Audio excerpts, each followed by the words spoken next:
The Photograph by Sefi Atta, read by Damien Lynch. In today's world, there are photographs everywhere. Web pages on the internet, magazines full of fashion and film stars, newspapers full of photos of war and sport, places and people from other lands.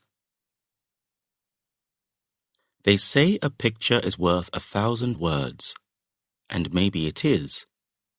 But what is the picture telling us? Sometimes we only see what we want to see.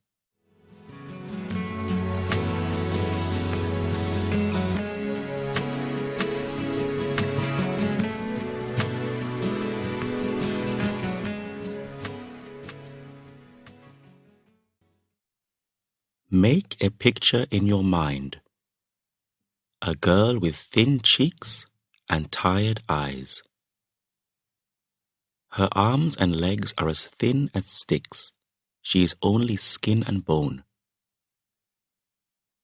Clouds of dust circle above her head as the food trucks drive away.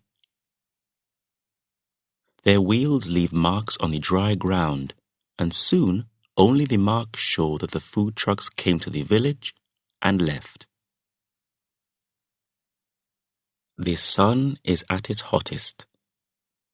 The African sky is unending and cruel. Even the white men with cameras, busily taking photographs of the usual fighting over the food, are now getting ready to leave. They pack away their cameras, jump into their cars, and drive quickly away to cool, modern hotels in a city miles away. They are photojournalists. One of them, sunburned and hot, dressed in a shirt and jeans, kneels down on the dusty ground to take some photographs of the girl before he leaves. In the pocket of his shirt is a protein bar, soft from the sun, uneaten, untouched, forgotten. He doesn't stop to think about the uneaten bar in his pocket and the starving girl. He is only one man. What can one man do in a world where life is cruel, and governments cannot or will not help their people? And who wants to stay in a place like this, with its dirt and its terrible smells, if they can drive away from it?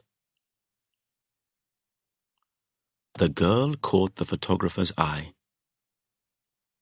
She was in the middle of a group of boys, fighting just as strongly as they were, when the food trucks arrived.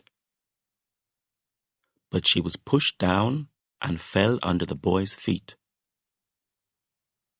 The boys stepped all over her, and when she could move again, the bags of rice were all gone. She stayed there, red-eyed, moving her fingers slowly over the dusty ground. The journalist takes his last photo, returns to America with his bag full of films. One of his photographs of the girl sells and is placed on the front cover of a news magazine. "You've caught the face of hunger in Africa," the news editor tells him. He wants to tell the editor that this photograph is just one face, in one village, in a country full of hungry faces. But he does not say it. The photograph is good for him. More people admire his work and want to buy his photographs for their magazines and newspapers. The photograph is in most news stores by the end of the month, even in those bookstores where people go only to read the magazines and not to buy. They look at the face of the African girl and quickly turn away to enjoy the rest of their shopping trip. but the girl's picture stays in their minds. A teenager has just finished looking at the clothes in Vogue, an expensive fashion magazine. She sees the photograph under the heading Starving Africa. Her parents are from Africa. She herself was born and schooled in America, watching American TV, American films, and has never traveled out of America. She is uncomfortable with photographs like these. She remembers her classmates in school who joke about starving Africans.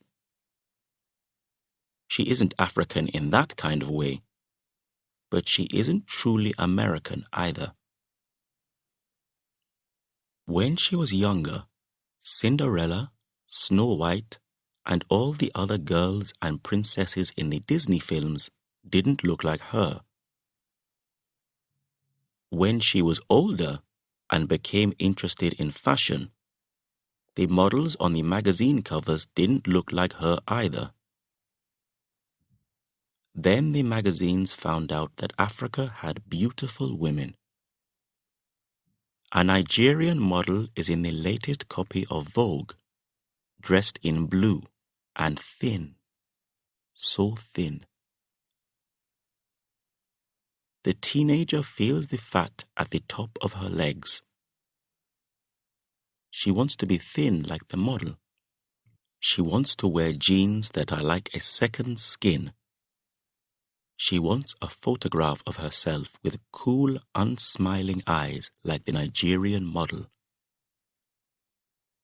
She is careful about what she eats, and if she eats too much, she puts her finger down her throat to make herself sick.